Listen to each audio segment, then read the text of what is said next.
Okey, jom kita terus selami sesi penerangan ini. Pernah tak anda terfikir macam mana negara-negara luar yang datang dari beribu batu jauhnya boleh ambil alih kawalan ke atas tanah air kita? Hari ini kita nak rungkai topik yang sangat menarik pasal sejarah awal negara kita.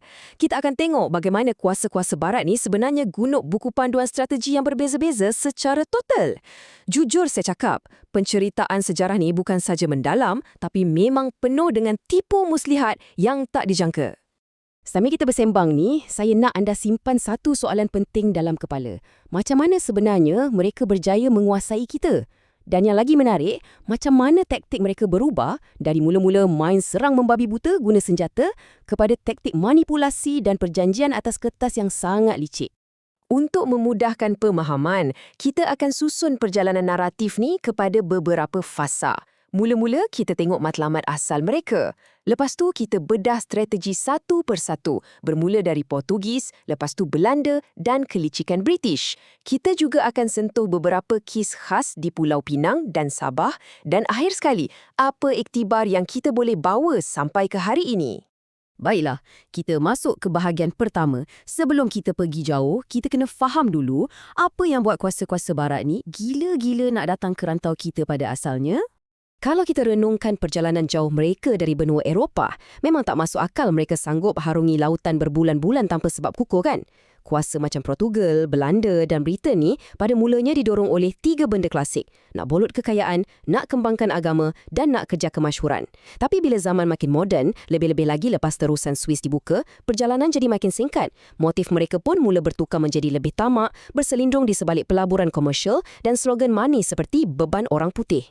Okey, sekarang kita beralih ke kuasa barat pertama yang buat kemunculan Portugis. Taktik mereka ni, pendek kata, memang straightforward habis.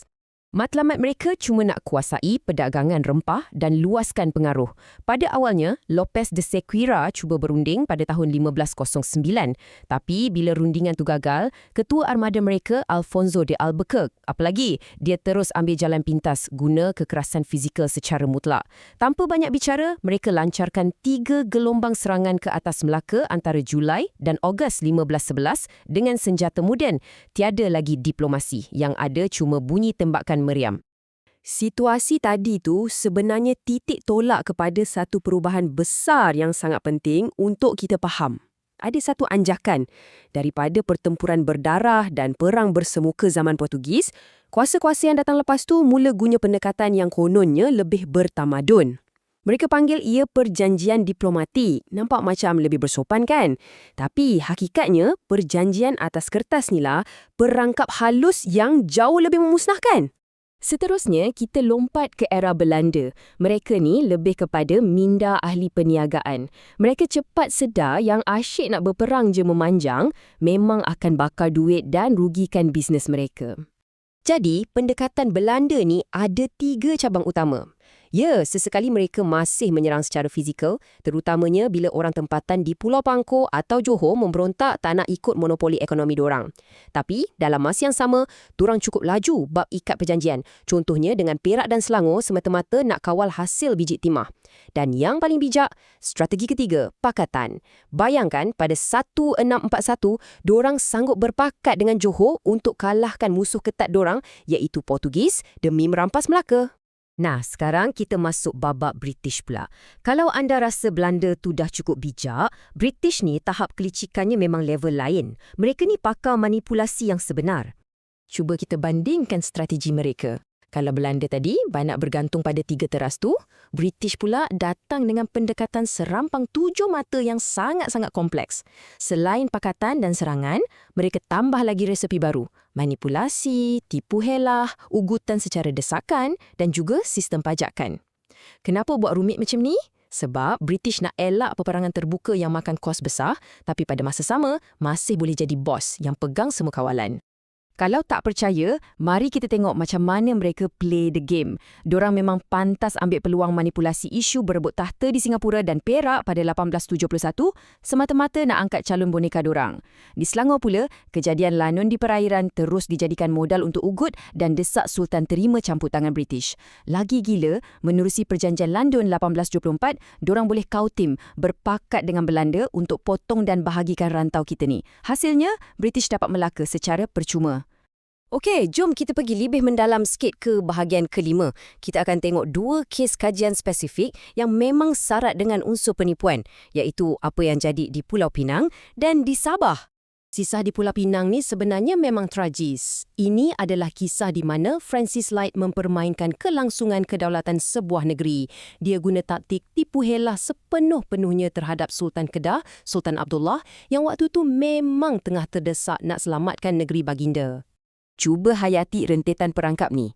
Mula-mula, ancaman Siam terhadap Kedah dah makin kritikal. Lepas tu, sebab berpegang pada janji manis si Francis Light ni, Sultan pun minta bantuan tentera dari syarikat Hindia Timur Inggeris. Tapi, tuk-tuk mereka buat tak tahu je dengan alasan tak ada surat perjanjian rasmi. Bila Sultan sedar diri dah tertipu dan kiaskan serangan balas untuk ambil balik wilayah baginda, malangnya angkatan baginda kalah. Akhirnya, baginda terpaksa akur tanda tangan perjanjian pada 1791 yang membenarkan British duduk terus di Pulau Pinang secara rasmi.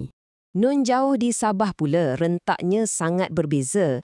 Di sini kita nampak permainan licik yang dinamakan pajakan. Bayangkan, kawasan wilayah yang begitu luas dan kaya raya diuruskan tak ubah macam aset komersial, di mana hak wilayah tu dipindah dan dijual beli sesuka hati oleh ahli perniagaan asing. Sejarah dia macam ni. Bermula dari tahun 1865, hak pajakan Sabah berpindah randah dari Charles Lee Moses, kemudian dia jual kepada Torrey, lepas tu bertukar tangan pula kepada Overbeck dan akhirnya jatuh ke pangkuan keluarga Dan. Bila adik-beradik Dan ni berjaya tubuh syarikat Borneo Utara British dan dapat sokongan penuh dari London pada 1881, secara rasminya penjajahan secara tidak langsung berlaku ke atas Sabah. Nasib rakyat tempatan ibarat diniagakan tanpa suara.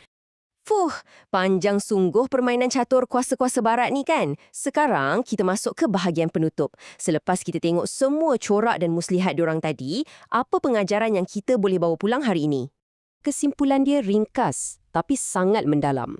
Taktik seperti pajakan, tipu helah dan manipulasi kertas perjanjian ni sebenarnya adalah senjata senyap.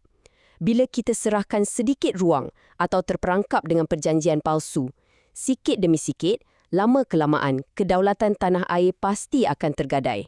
Mula-mula cuma urusan penjagaan, akhirnya jadi penjajahan mutlak. Jadi, memandangkan betapa halusnya taktik mereka pada masa lalu, ia meninggalkan kita dengan satu soalan yang patut kita semua fikirkan.